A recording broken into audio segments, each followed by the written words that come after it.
اهلا بحبايبي، عاملين ايه؟ يا رب تكونوا بخير. النهارده هنعمل مع بعض فطيره السعاده. فطيره جميله جدا جدا بجد، حلوه قوي. طول ما انت بتاكليها كده تحس ان انت مبسوطه وسعيده. ان هي جميله قوي، يعني طعمها حلو، بيتعلي عندك هرمون السعاده.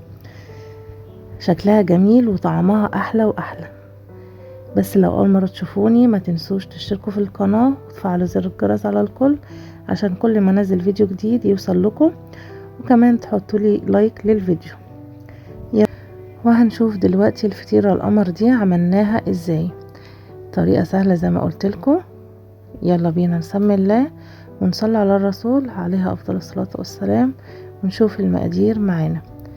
معايا هنا مج من المية، ومعايا كمان ربع معلقة من الخل. مقادير بسيطة وسهلة جدا جدا، وفي اي بيت هتكون موجودة. وهنحط كمان الدقيق، ربع معلقة من الملح، وهنحط الدقيق. هي دي المكونات بتاعة عجينة الفطير. هنعجنها بقى. انا بس بقلبها بالمعلقة كده، يا دوبك المها في المية، الدقيق بالمية، وبعد كده هعجنها على ايديا لمدة ربع ساعة او 10 دقايق. يعني عايزاها عجينة كده، هتكون عجينة لينة.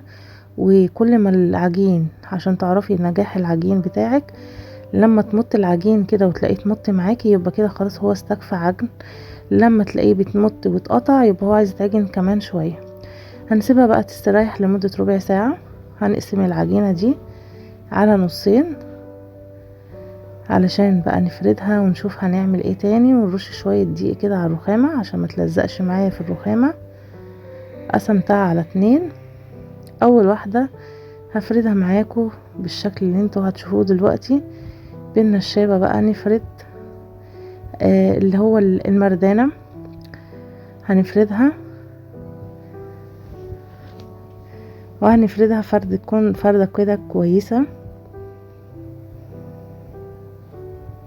اللي وصل معايا لحد هنا يا بنات ما ينساش يحط لي اللايك والاشتراك، فضلا وليس امرا. بايدينا كده هنفرد العجينة اكننا بنعمل فطير بالظبط، بالراحة كده عشان ما تتقطعش معاكي، وتعمليها على ايديكي كده. تهويها كده وتخليها تكبر اكبر، يعني كتير. يعني نفس الحجم بتاع الفطيرة العادية اللي احنا بنعملها. احنا اكننا بنعمل فطير عادي، اللي هو الفطير المشلتت. هنجيب بقى دهنة كده من السمنة، وفردت القطعة التانية زيها بالظبط. وبعد كده حطيتهم على بعض، بس حطيت في النص دهنة من السمنة، رشة كده بالفرشة. هنجيب بقى الحشوة بتاعتنا، عبارة عن جبنة بيضة. هنحطها في النص عشان الحشوة بتاعتنا نعملها. ممكن نعملها بحشوات تانية، ممكن نعملها مسكرة لو انت عايزة، بالشوكولاتة، مربى. ممكن تعمليها بأي حشوة تانية، مش لازم جبنة بيضة بس. ممكن تعمليها ميكس جبن لو انت حابة تكون حادقة. ممكن تعمليها برضو ميكس جبن. اي حاجة انت حباها. انا عملتها بالجبنة البيضة. حطيت كده حوالي بتاع 3 معالق، وفردتهم بالشكل ده. وبعد كده ممكن تحطي فيها خضار بسيط، عبارة عن فلفل وطماطم. الطماطم بتاخدي منها، بتشيلي منها المية بتاعتها، البذر بتاعها يعني. وحطيت فيها من جوه جبنة رومي، وجبنة برضو بيضة كده من على وش الخضار. بعد كده هنقفلها بالشكل ده، اكننا بنعمل فطيرة مشلتت، بس دي بالحشوة. يعني اكننا بنعمل فطيرة مشلتتة، بس دي بالحشوة مش سادة. هنجيب بقى الصينية بتاعتنا وندهنها دهنة زيت على سمنة، وبعد كده هنحط الجبن على الوش. حطيت جبنة رومي، وهنحط جبنة كمان موتزاريلا. الحمد بتدي نتيجة حلوة. هندخلها الفرن بقى على درجة حرارة متوسطة، وعلى درجة حرارة هادية جدا جدا من فوق. انا عايزة الجبنة تسيح، بس مش عايزاها اللي هي تحمر بزيادة، عشان كل ما الجبنة اخدت لون زيادة كل مش هتمط معاكي. فلما تاخد لون بسيط هتمط معاكي. هدخلها بقى الفرن زي ما قلت لكم. هتقعد حوالي ربع ساعة كده، وتستوي معايا وتبقى جميلة وبتمط كده معاكي وتبقى حلوة قوي. شكلها اصلا حلو قوي، وبجد هتديكي كده طاقة ان شاء الله حلوة، يعني طاقة ان انتي كلتي حاجة انتي حابة ان انتي بتاكليها. دي شكلها الجميل بعد ما تطلع من الفرن، شكلها حلو قوي.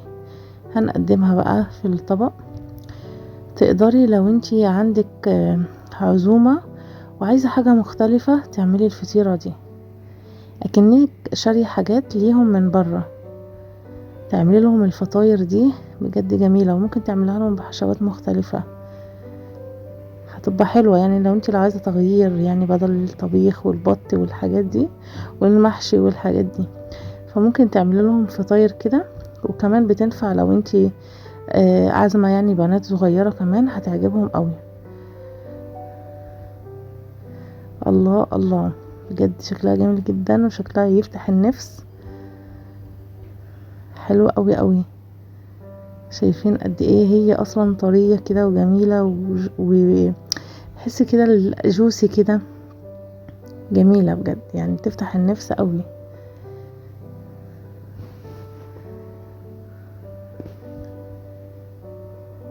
حطيت معاها بقى كوباية حاجة ساقعة علشان نعلي هرمون السعادة بزيادة. مع كعبات بقى من التلج، وتاكلي من الفطيرة دي، وكمان كوباية حاجة ساقعة جنبيها، اكنك قاعدة في المطعم، اكنك يعني بجد عازمة روحك كده في المطعم، او تعزمي عيالك تعزمهم في البيت في المطعم بتاعنا. وممكن تعمليها بالسجق، تبقى حلوة برضو بالسجق. يعني اي حاجة انت عايزة تعمليها بيها ممكن تعمليها كمان بالسجق زي ما قلتلك، هيبقى طعمها برضو حلو. يا رب يكون الفيديو عجبكم. ما تنسوش بقى اللايك وكمان الاشتراك في القناة، ولما تفعلي الجرس على الكل هيوصلك مني كل جديد، واي فيديو بنزله هيوصلك اشعاره.